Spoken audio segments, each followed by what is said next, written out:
Are you looking for a podcast where you can hear from real people regarding their real dental drama? If so, then you've come to the right place. Join hosts Bethany and Dr. Kuba as we dive into the solutions we've created and the mistakes we've made while managing dental drama. Let's get started. Hello. Those of you who are listening and not watching can't see, but I am, and Bethany is. We are proudly showing off our mugs that say, "It's not me, it's you." So if y'all remember back, 2-ish years, 3 years, when we were in our big, whenever the Eras tour was going on. Yes. So we were all had Taylor fever. And we coined, "I'm not the problem, it's you." It's you. And then here you go, these mugs that I found in a random grocery store. And I was like, they listened to the podcast and made a mug. Where are my royalties? I was to say, why doesn't it say ... Yes, Kuba? Yes. They did not give me credit for the quote. Anywho, I think, funny enough, you noticed it. This matches what I was wanting to talk about. Yes. So last episode was how do we DRI, not DYI, DRI. What was it again? Directly responsible. Directly responsible individual. Okay. That's why we call it DRI. Or why I call it it. You're it. Who's the it on this project? Who is owning this? Who's the owner of this task, right? So we talked about the advantages of farming out tasks to your teammates to foster the importance they feel, the connection they feel to the practice, being able to share their ideas. They feel valued, that we are relying on them for ideas. So now I want to kind of continue the conversation. And the question I had for you after was, I know there are probably a lot of meaty scenarios, juicy, the drama. That's what I want to talk about now is DRI Fails, if you will. I love it. So bloopers, outtakes.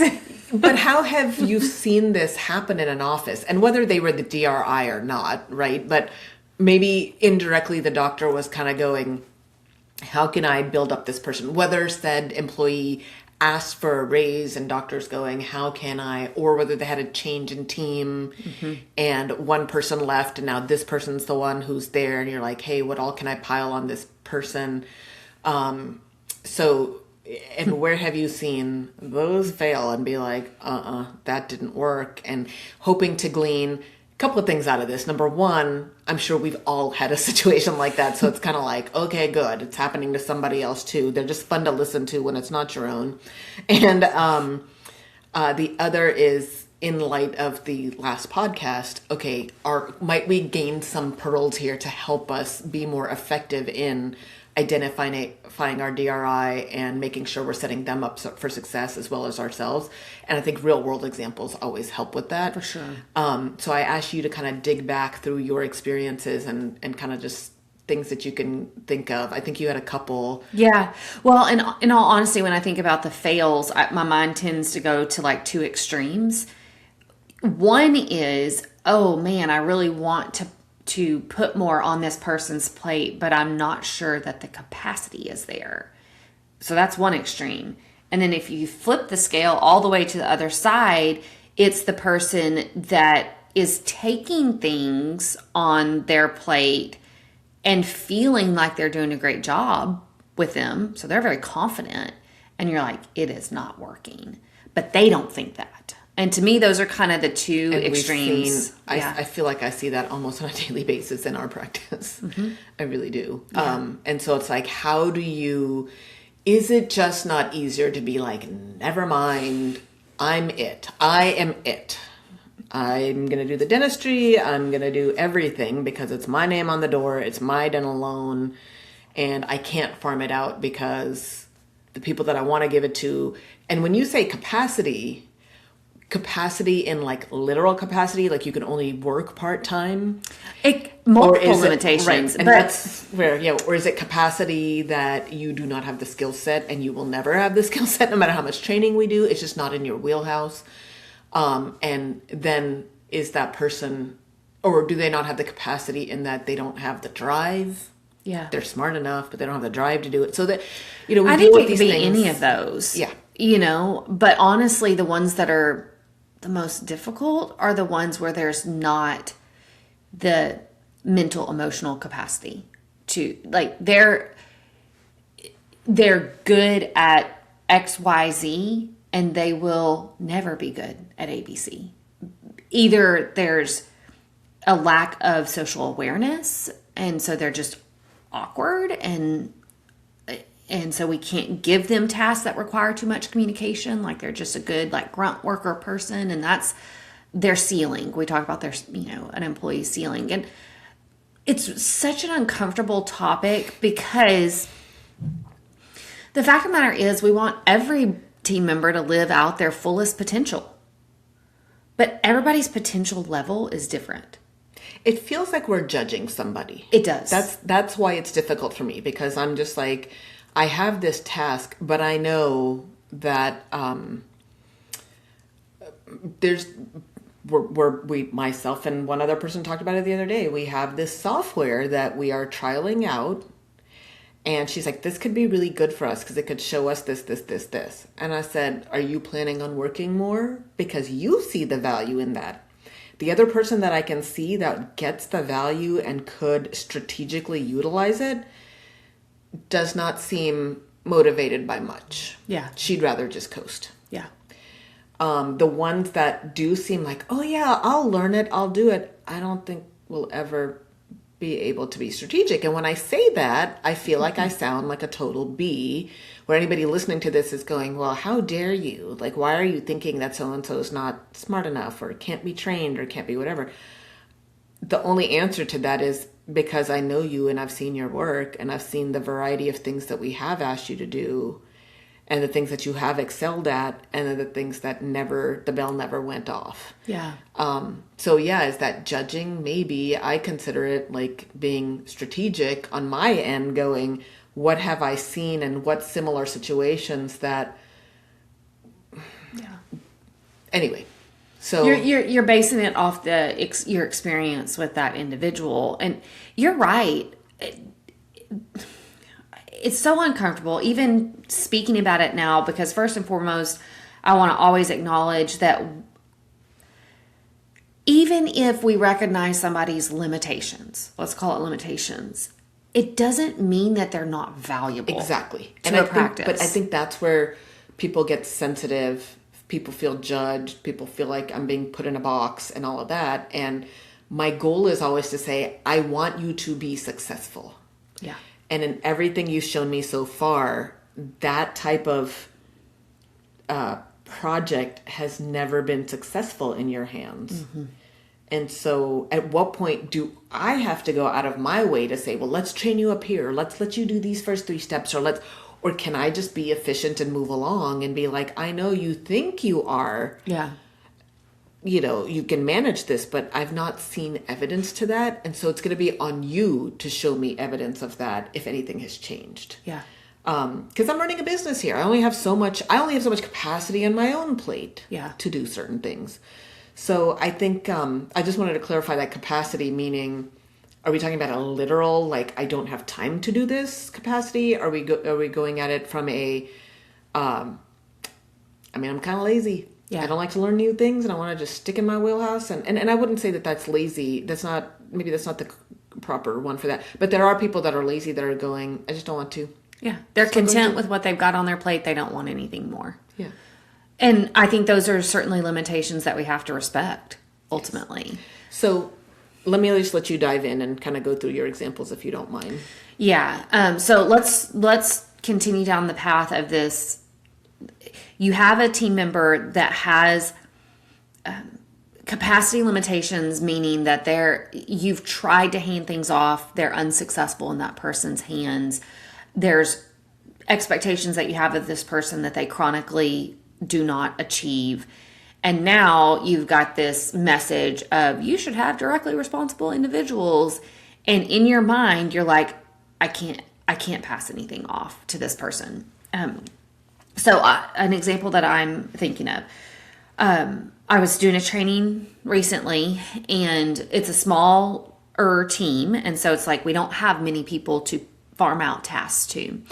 And I was brought in for practice growth. So we've had several phases that we're working through right now. We're in the marketing phase.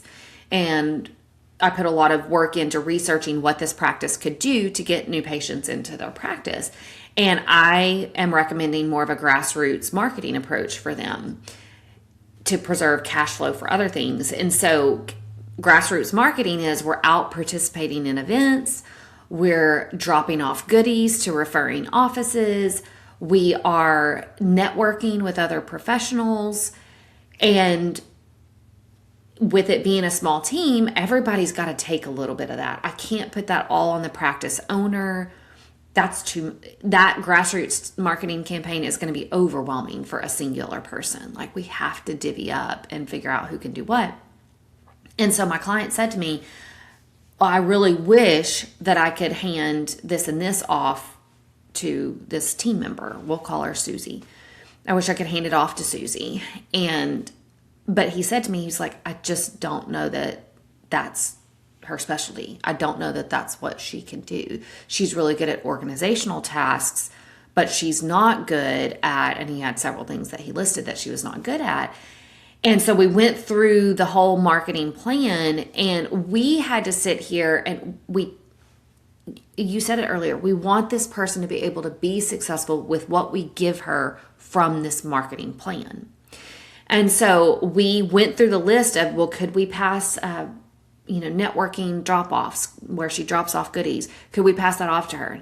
Like, no, remember, communication-wise, she doesn't pay attention to social cues. She can be a little bit awkward in communication, kind of all over the place in the way that she communicates. I'm really nervous about doing that because if we're going to spend money on these drop-offs, I want it to be good conversations that happen. I'm like, yeah, let's eliminate that.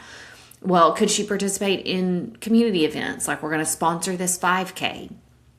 Could she man the booth with that? No, again, that's communication heavy. So no, she can't do that. So we're X going through that list. And finally, we got back to, well, let's think through what gifts we're going to be dropping off. There's, some fire station and police drop-offs and all of that. I'm like, okay, let's think about what we're actually dropping off. Could it be as simple as she's going to pick up the goodies and then another team member is, passing them out? No, she's not really good at, super detailed things.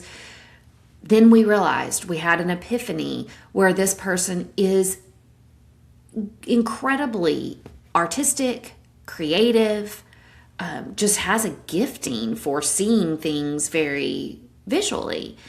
And I was like, hey, let's actually capitalize on that. Rather than dropping off bagels to the fire department, let's drop off little, fireman emergency kits that are super cutely packaged and has, little instant coffee in it and, Advil and, just let's play up on her creativity so that whatever we drop off makes an impact because it's really beautifully done or packaged well.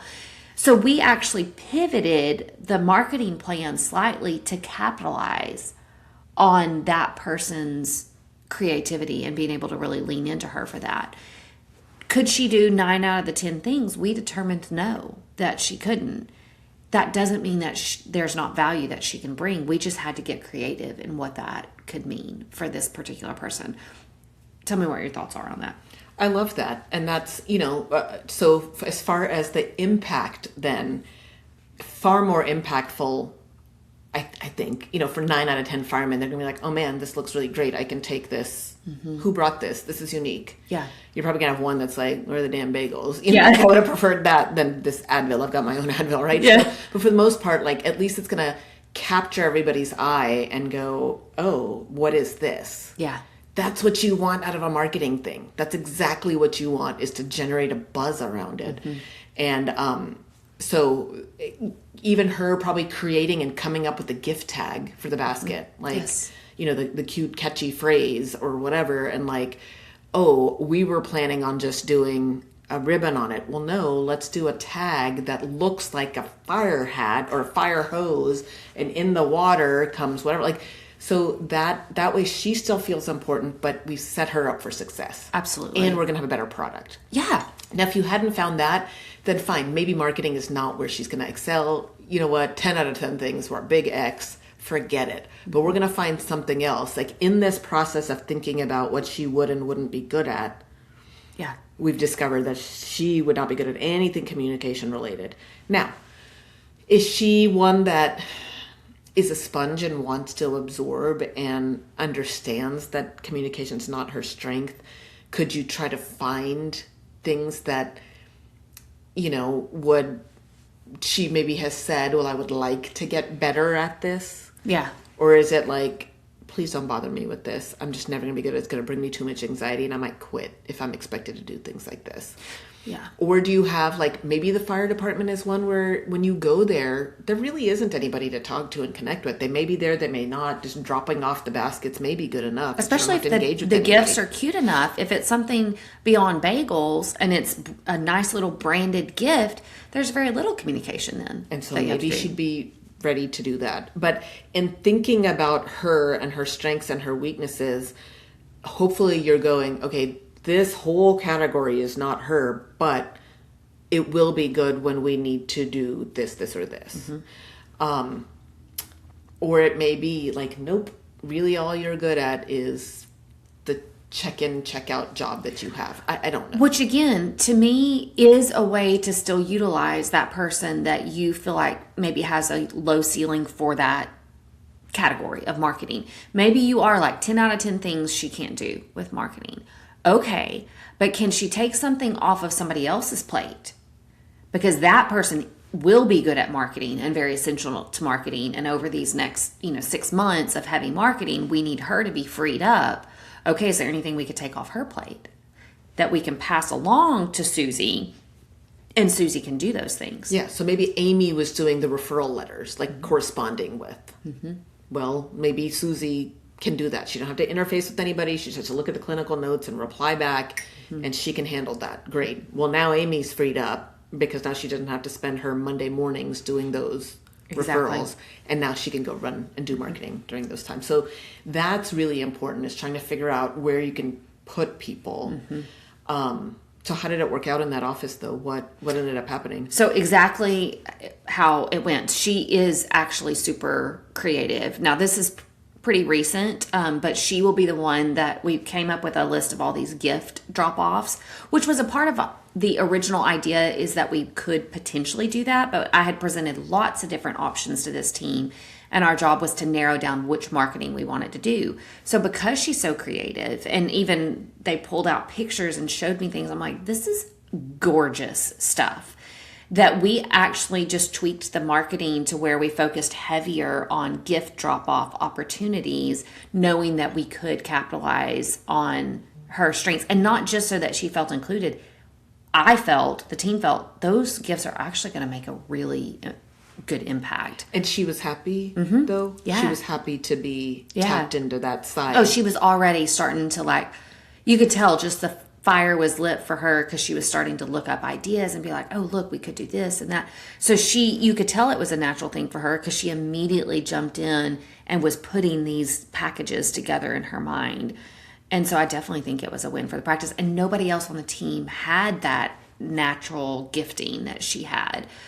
And so it was something as simple as we just tweaked and went heavier into the gift side of the marketing, rather than doing too much community. We're still going to have some community involvement, but we actually lightened that and went heavier on gifts. So I think it's going to work out beautifully for them. I think even, maybe I'm out in left field here, but to me, just the fact that knowing that she's creative, maybe she's the one then that's also doing the email campaigns of like when you have to send out, if you're deciding you're going to send out a newsletter. In our office, our person that does that for us, she's the one who came up with the idea. Let's do this newsletter. She puts cute things in it. Her weakness is the grammar and the verbiage. Sometimes it doesn't make sense. Okay, well, she does 90% of it, and then she tags in my husband because he's the grammar king who, it's like a period goes here, that you spelled there, you use the wrong version of there, and like whatever, you catch all those things. And then, so she just has to tag in with him to say, hey, does this look okay? But 90% of the newsletter she's done, I have never had to remind her to do newsletter. Right. I didn't even know for a long time we were doing said newsletter. I didn't know. And then somebody said something about, oh, your newsletter was so cute. I'm like, what are you talking about? My office? Had no idea. That, though, is when you're like, cha-ching. I have made it here that, like, my team is excited about doing this. They are proud of the practice they work in. They're proud of the things we have coming up this month. The person who's doing the newsletters is also the person who comes up with the activities for the month. Like if we're going to have a pajama day or a... Right. whatever day. And so she wants people to know that that's happening. Yeah. And so we know that the people at our front desk aren't super chatty. Right. They like to get people in and out. Our patients want to get in and out. They don't want to be stuck chatting at the checkout. Yeah. So this person knows that Sally at the front is not going to be the one, don't forget pajama day if you come next month, blah, blah, blah, blah. She's not going to do that. And so then Susie gets frustrated going, well, nobody wore their pajamas. Y'all didn't tell anybody. You know what? I'm going to tell people in my newsletter. That's what I'm doing. She's been doing her own newsletter for the last couple of years. I think I want to say the first half year or year, I had no idea we were sending out a newsletter. That's the beauty of it, though, is that oftentimes you can set things in motion that then just continue because it becomes a part of what this person contributes to the practice. And you don't have to blink an eye or think about it. So then back to what we said in the last episode of, okay, but what if she leaves? I didn't even know we had a newsletter to begin with. Do we even need said newsletter? Right. And sometimes a task might leave with a person, but if it was this extra thing, this extra initiative that you guys were doing that wasn't pivotal to the practice, then it's like sometimes if a person leaves and the task leaves with them, it is. We just close that chapter, and if somebody becomes interested in that again, great. If not, then prior to that person leaving, we build in redundancy. Who's going to take, who has capacity?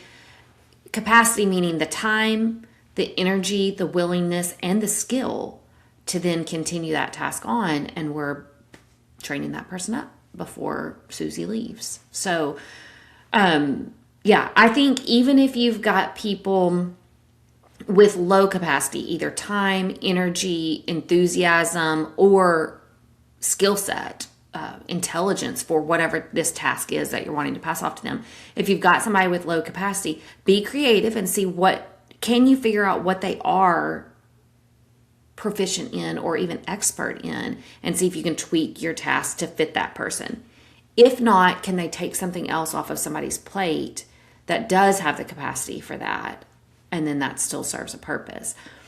I do want to switch over to the other extreme. I was about to ask you, I was like, give me more drama. Like, what else have you seen fail?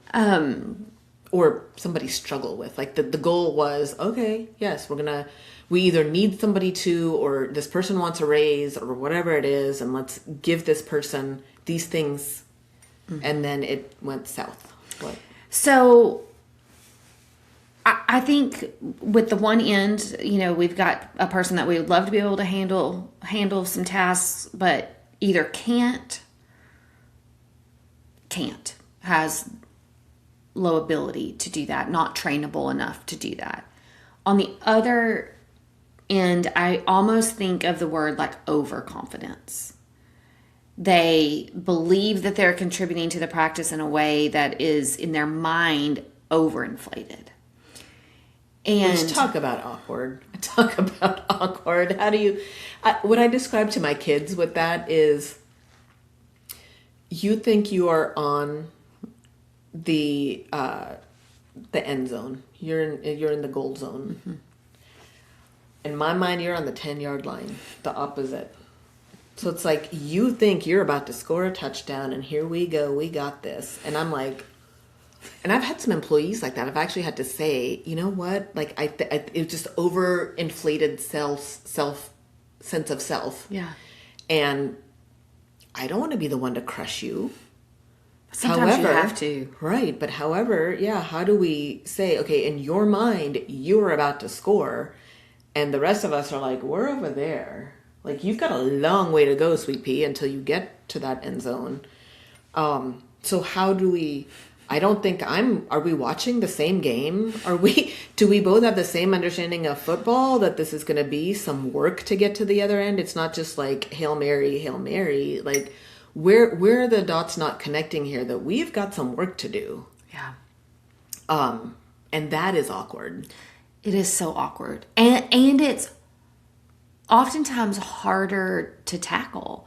It's almost like the person that has the low ceiling for whatever task you want them to take, in a lot of ways, oftentimes, they're very aware of their inadequacies. And they've spent their whole life almost downshifting. Like, oh, I don't need to try that because I'm not skilled in it. Not all the time, but a lot of times there's a natural awareness of their lack. And so when you don't give them something, or when you take something away from them and replace it, it's almost like they're like, yeah, kind of saw that one coming. You know, it's the opposite end, where there's overconfidence. There's, you say, hey, you're on the 10-yard line, and they're like, a what? Like, they can't even see it because they're so confident in their skill set. And so it is not only incredibly awkward, but it's difficult to help that person to see and believe what you're seeing in I them. find that person far more challenging and far more irritating. I think because I'm one who's naturally, like, on the other side going, I don't know that I'm capable of scoring a touchdown. Yeah. And people are like, no, you can. You're not going to be the one to be able to throw the ball. That's not your skill set. But maybe you're going to block here so that so-and-so can get through the line and get down there. So you figure out where you could be strategic in helping this process happen. I think for me, the people that are like, I got this, I just start going, you do? Why? Were you just naturally skilled? Okay, yeah, you've got some natural skill where you run fast, but honey, there's more to the game than running fast. Right. If that's what you think, that's the only thing that you need to get a touchdown, you've kind of missed that there's a whole field behind you. There's a whole other team. There's all these different strategies. There's rules. And you think you run fast, and you think that you've got this game in the bag. And I think for me, I personally find that personality irritating, because I'm like, why are you so confident? And why are you so narrow-minded that you think that running is the only skill set here? Yeah. If that was it, everybody would be running and we would all be making touchdowns. So, like, am I overcomplicating this, or are you undercomplicating it and you have no idea? And I would say this is very common right now generationally. Yes, it is. I didn't want to be the one to say it, but you said it. I said it. I'll go there.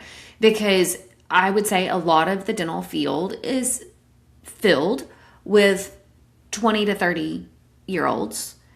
And they are coming out of a generation where they were puffed up. Everything they did was great. You are so valuable. You are. And this was parenting strategy. You know, we go through all these different generations of parenting strategies. And at that time, it was the everybody wins a trophy mentality, where it's like just praise, lots of positive praise for your kids.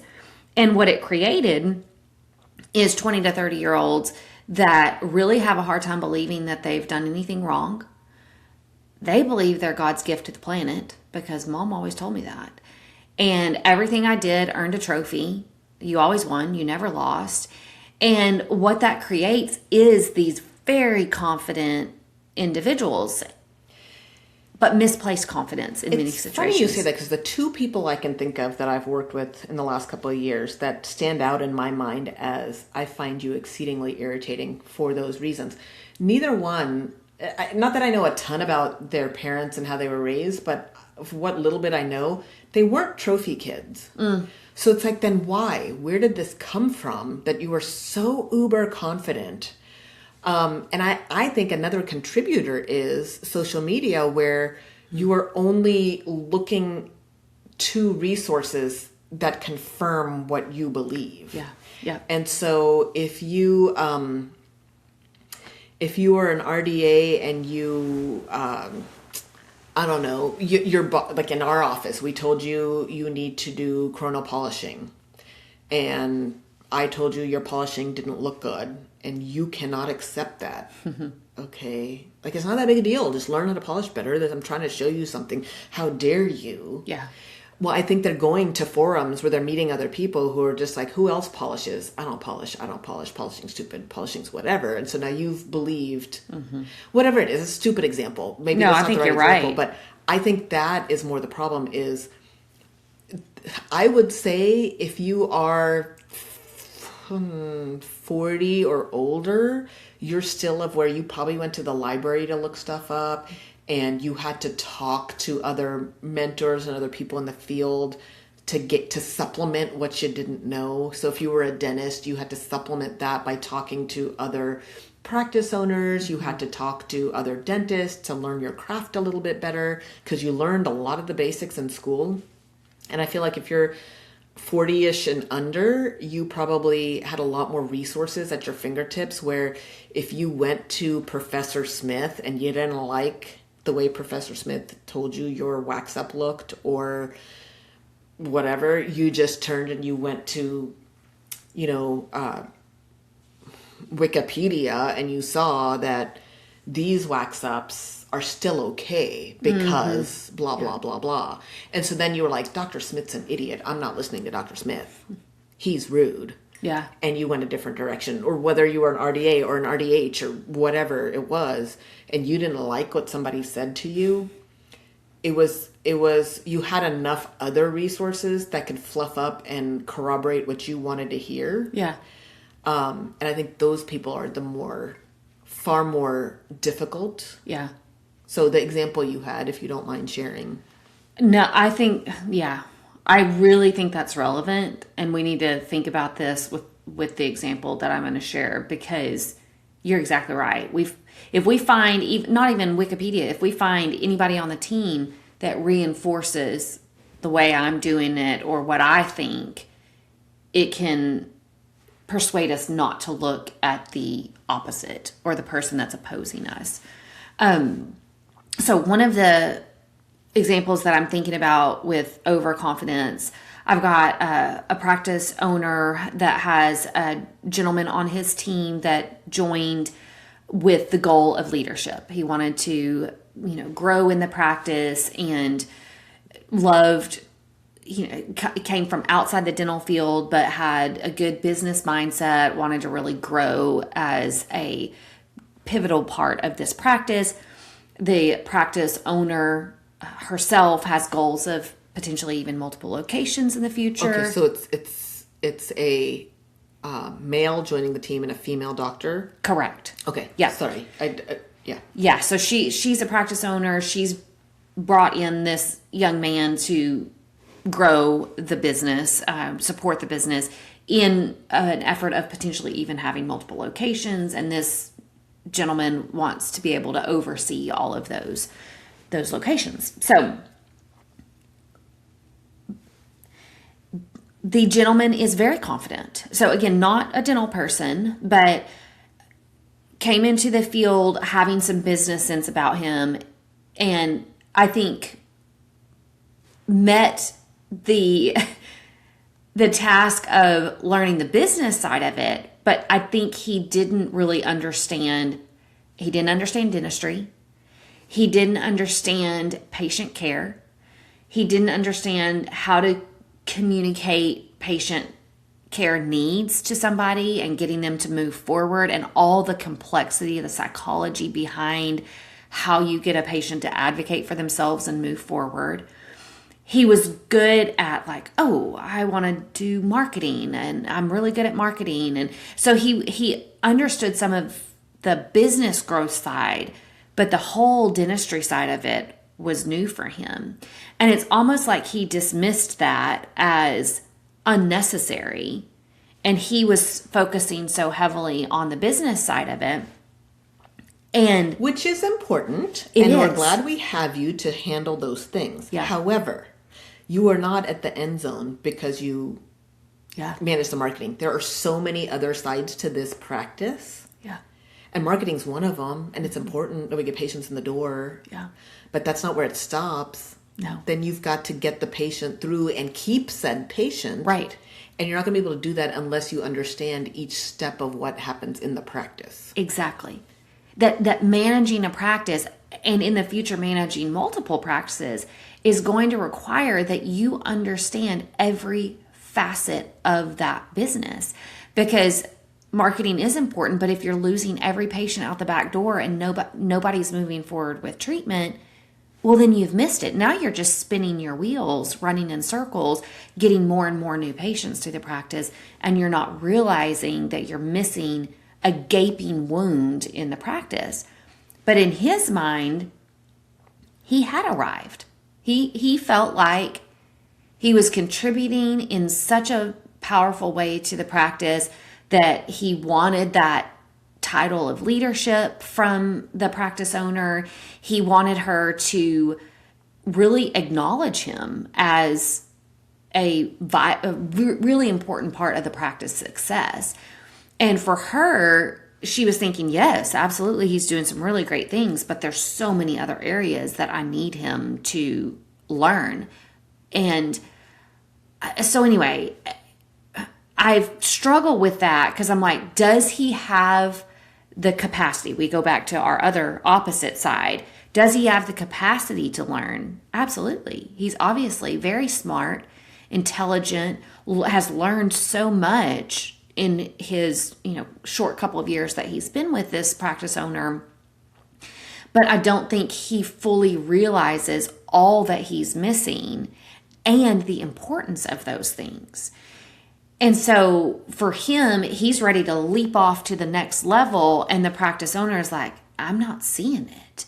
And so there's a true impasse where he wants more responsibility and she's hesitating giving it to him because she feels like they're at an impasse and he's not seeing what he's missing. So tell me your thoughts on that situation. No, I think that is very difficult then. How do you tell somebody what you do is important, but it's only one piece of the puzzle? And have you noticed that there's more to the puzzle? Or are you just like really proud that you've connected your one piece and we think we're done? I had, honestly, that's a practice I worked for years ago. And I think there was so much frustration from the team, from everybody on the team, from clinical to business office, because the manager... And they were like, what does she do exactly? Well, I think she had worked in banking before. And so she managed his accounts and took care of the deposits. And I don't know what else is involved with the banking side of it, whatever. Maybe she dealt with the CPA and got them the reports they needed and things like that. She did do some, like she handled payroll and submitting that. She handled keeping track of everybody's continuing education classes. So some admin stuff. Yeah.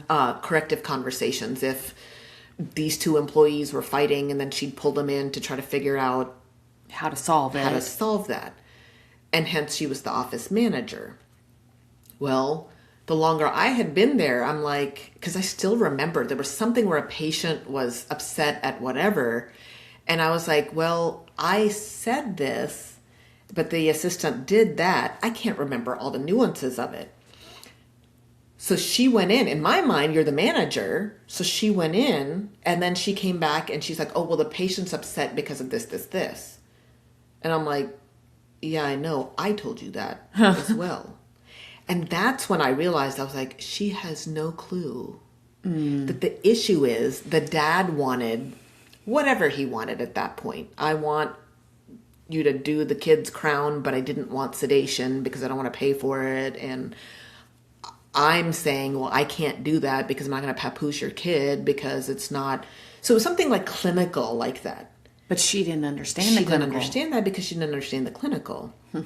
And then if we had where we wanted to, I remember we moved offices. Like he built a new office.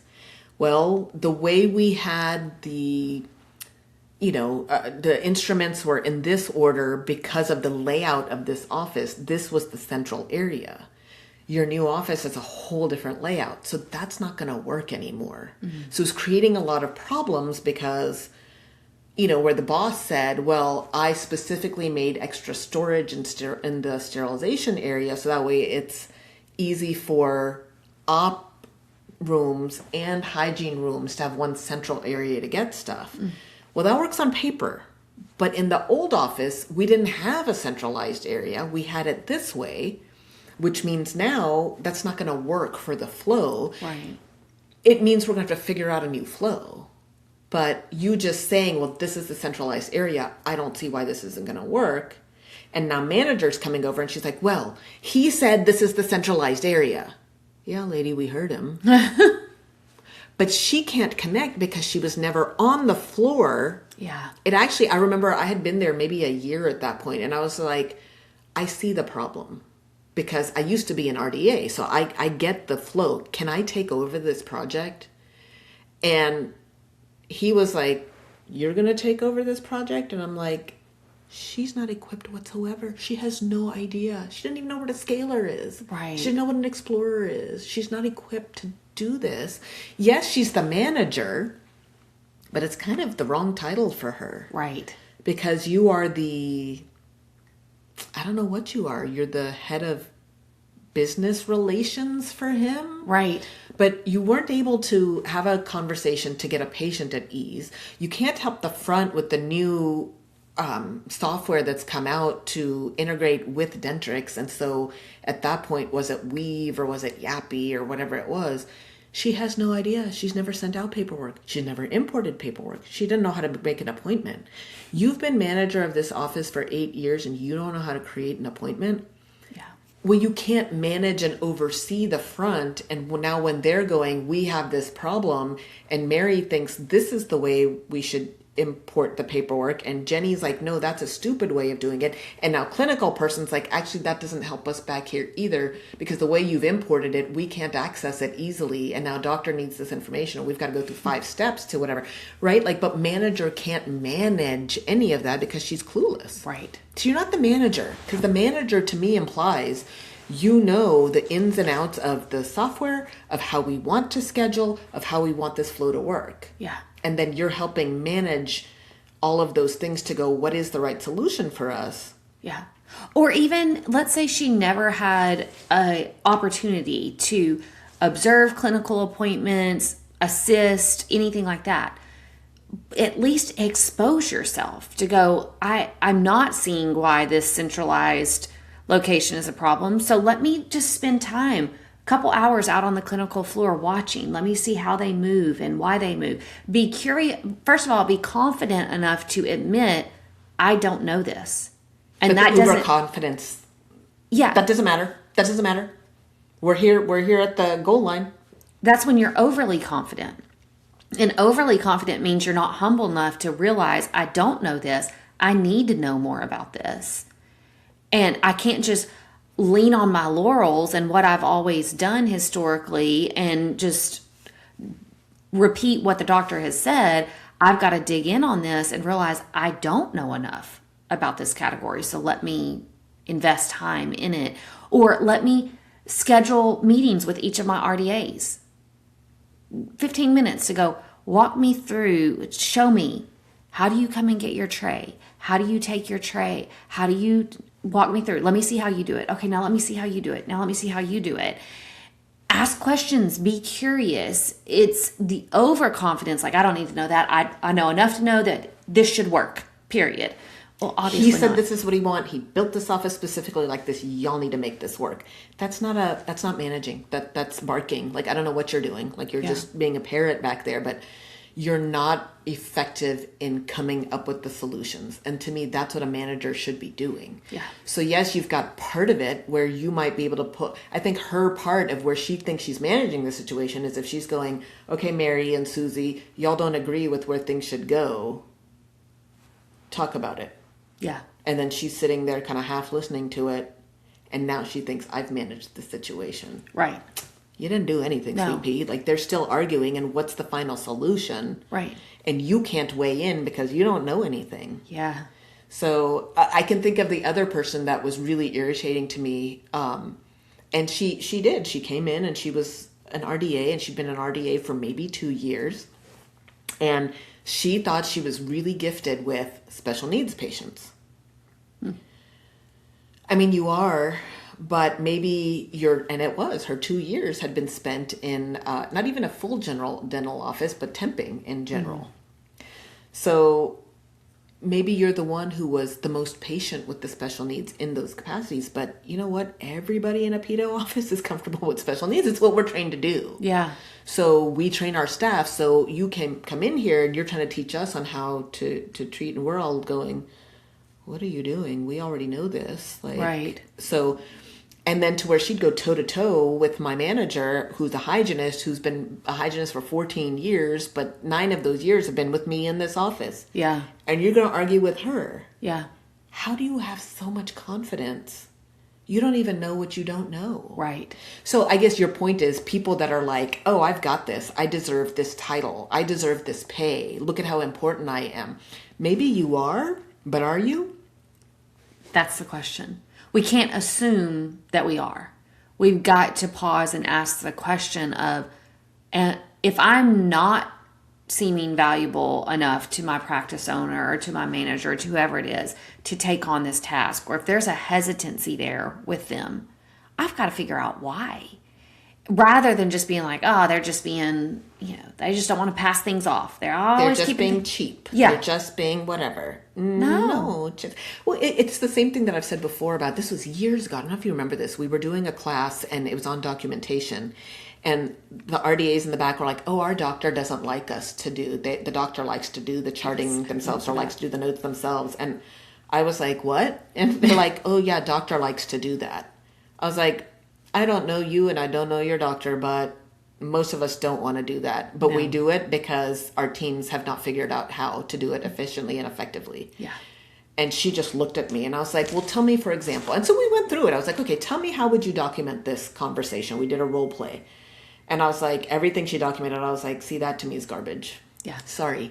Yeah. And in her mind, she'd been an RDA for 12 years and she couldn't believe that. I'm like, this note is garbage. That's why your doctor doesn't let you do it. Yeah. I had an assistant once that said to me, oh, you like to do your own, like whatever I was calling out and charting. And this back when we saw paper charts. And so she was like, you like to do your own. And I looked at her and I was like, no, I don't like to do it. It's none of y'all do it right. And I'm tired of repeating myself. And maybe I'm not the best trainer or the best teacher. Like maybe I haven't done my due diligence to tell you, stop doing it like that. I need you to listen to what I'm saying, and I need you to do it this way. Right. But she just assumed you like it. You prefer to do it. Because I just kind of kept going, here, I got it. Yeah. Even the other day, we sat down to do an IV case, and I can overhear, and the anesthesiologist is like, hey, what side do you want to start on? I want to start on the left side. I go in, and I hear them saying, oh. And the anesthesiologist goes, oh, I thought when she wanted to start on the left side, that meant that we put the bite block on the right side so she has access to the left side. My main RDA was like, no, we're putting and I came in and I just said, no, anesthesiologist is right. I like to start on the left. We were training residency. You start on the lower left. Yeah. I've always liked to start. For 20 years, I like to start on the lower left.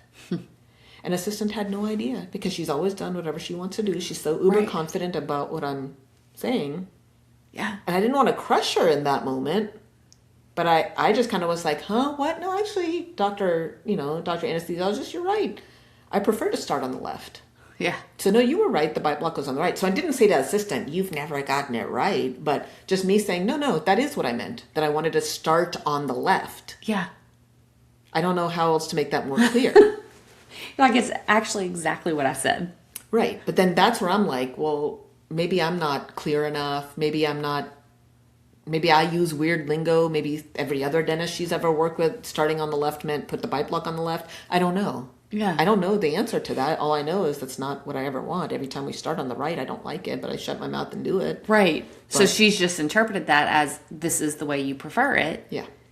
Assuming that that's correct information until she heard otherwise. Yeah. Yeah. Yeah. It's, to me, and again, all of your assistants, I think, are precious, and I don't think any one of them are overly confident to where it then impedes them. No, but we've weeded out those people. Exactly. They weeded themselves out because they're, in their mind, they're always, like, the doctor doesn't appreciate them. Yeah. And I'm like, you're right, I don't. I don't appreciate your attitude and your overconfidence in something that you've never worked in peds, so you should come in with the mindset of, I don't know what I'm doing here. I know a lot about dentistry, but I don't know anything about peds. Let me be a sponge and soak this in. Yeah. You've come in with the attitude of, I know dentistry, and I've had 50 different doctors work with me, and nobody's had a problem but you. Okay, well, I guess I'm the outlier, but to me, you don't have the skill set for pediatrics yet. We're all here happy to teach you and get you groomed up. You're your own roadblock that you think you already know it. Yeah. Yeah. So I feel like we see that with people who come in from outside. Like if I have an ortho assistant or she's been an ortho assistant somewhere else, I feel like we see that a ton with general dental assistants. Mm-hmm. Oh, I've worked with kids for years, but in a general practice, which is different. Completely different. Yeah. Some of my worst assistants were ones that had been like, oh, I've been in general for 14, 15 years. We saw a lot of kids, so I'm equipped to see kids. Those were some of the worst because they came in with this confidence. Yeah. I think we see it a lot like in the other example where you've got somebody coming in from outside the industry, whether they were medical and they were verifying, they worked for Cigna. Yeah. So they feel like they know a lot about insurance and then they come in, or they were a medical assistant. Mm-hmm. And so in medical, it's norm for the assistant to do X, Y, Z. Yeah. Like, I need you to do more than that. That's not going to cut it here. I think you're right. I think there's not only just whether you've been in dental or not, you need to have a natural curiosity towards how to chronically be doing things better. But especially if you're coming from outside dentistry into it, just fully appreciating that there's a lot to learn. Whether it was you're coming from insurance and you're still going to be working in insurance, but it's different because you're working at it from the provider standpoint rather than the insured company standpoint. Same thing, if you worked in medical and you're coming into dental, there are tons of differences. It's completely different. Yeah. The only same thing is that there's a patient. Yeah. Everything else is different. Yeah. So yeah, I would say those are the two extremes that we've got to be mindful of with the DRI. The problems that can happen with it is we may have to pivot if there's somebody on the far left end of the spectrum that maybe isn't super equipped or has the skill set to do things. We may have to kind of shift things around to find something that works for them.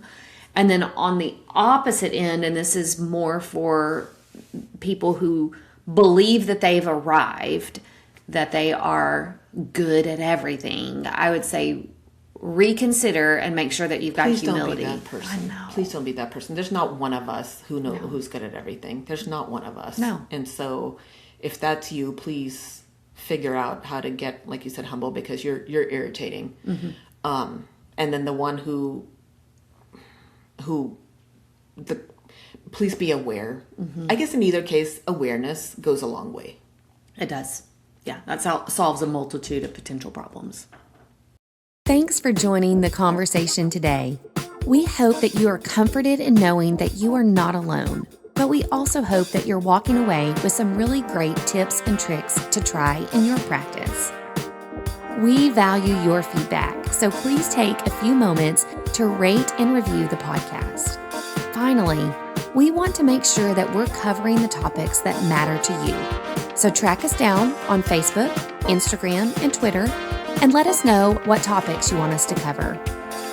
As always, please know that we are rooting for you today as you manage your dental drama.